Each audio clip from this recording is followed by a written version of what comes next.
Assalamualaikum anak-anak hebat kelas 3. Apa kabar hari ini? Semoga tetap sehat dan semangat belajar di rumah bersama ayah dan bunda. Hari ini kita akan belajar di tema 2, menyayangi tumbuhan dan hewan. Subtema 3, menyayangi tumbuhan. Kita mulai kegiatan kita yang pertama, yaitu ayo mengamati. Kertas di sekitar kita.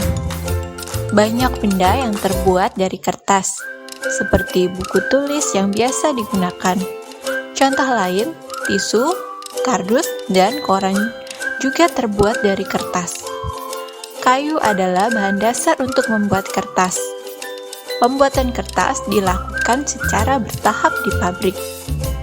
Kayu-kayu besar dipotong hingga sebesar korek api. Setelah itu, kayu dipanaskan hingga menjadi bahan lunak seperti bubur. Bubur inilah yang disebut bubur kertas atau pulp.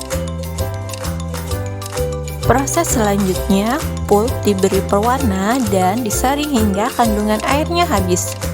Pulp yang sudah kering meninggalkan ampas berupa serat selulosa yang saling terkait. Kemudian, serat selulosa ini digiling hingga pipih menjadi seukuran kertas yang diinginkan. Cobalah kamu menulis di kaca.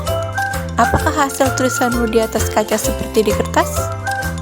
Kertas memiliki sifat dapat menyerap air. Kertas dapat menyerap tinta pulpen dengan baik. Dengan demikian, semua yang kamu tulis di kertas dapat dibaca dengan jelas. Demikianlah teks bacaan tentang kertas di sekitar kita.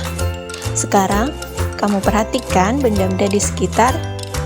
Tuliskan nama benda yang terbuat dari kertas. Kemudian, apa yang dapat kamu lakukan untuk menghemat kertas? Kamu tulis semua jawabannya di dalam buku tugasmu ya nak. Berikutnya, tugas kita, ayo mencoba. Kamu telah membaca wacana di atas tentang kertas di sekitar kita. Carilah kata berikut dengan tepat. Kamu dapat bertanya kepada orang tua atau mencari dalam kamus. Carilah artinya dari selulosa sampai dengan menggiling. Kamu tulis di buku tugas kamu ya. Berikutnya kita beralih dengan ayo berdiskusi. Bahan dasar kertas adalah kayu. Kayu berasal dari pohon. Perhatikan pohon-pohon yang dapat digunakan sebagai bahan dasar kertas. Perhatikan gambar di bawah ini. Yang pertama ada pohon pinus, yang kedua pohon akasia, dan yang ketiga pohon jati. Jika kamu perhatikan, pohon manakah yang paling tinggi? Bagaimana cara mengukur tinggi suatu pohon? Seperti tinggi badanmu juga pasti berbeda dengan teman. Apakah semua panjang dan tinggi dapat diukur dengan alat ukur yang sama?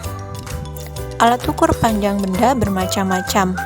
Kamu sudah mengenalnya sebelumnya. Yang pertama ada meteran roll, yang kedua meteran saku, dan yang ketiga meteran pita.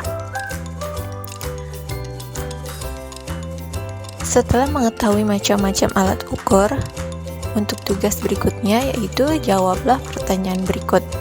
Yang pertama, sebutkan satuan panjang yang telah kamu ketahui.